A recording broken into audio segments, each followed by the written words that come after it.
As of 4 p.m. ay huling namataan si severe tropical storm Verbena, 230 kilometers, Hilagang Silangan ng Kalayaan, Palawan. Somewhere po dito yung Kalayaan, Palawan sa Pag-asa Island. May taglay pa rin na hangin ng 95 kilometers per hour na nanatili pa rin malakas, malapit sa gitna at may pagbugso hanggang 115 kilometers per hour. At kumikilos na ng mabagal pakanluran at 15 kilometers per hour.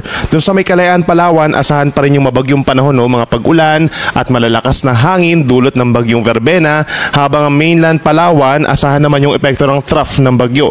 So asahan din po yung kalat-kalat na mga ulan and thunderstorms overnight. Dito naman sa Silangang parte po ng Luzon, nandyan yung epekto ng shear line o yung linya kung saan nagtatagpo po ang hangin mula sa Hilaga, ito yung malamig na amihan, at mula naman sa Silangan, ito yung mainit na easterly. So as a result, nagkakaroon po tayo ng mga madalas na malalakas na mga pag-ulan. And overnight, aasahan din yan dito sa may Cagayan Valley and Cordillera region, lalo na sa may Apayao, Cagayan, and Isabela.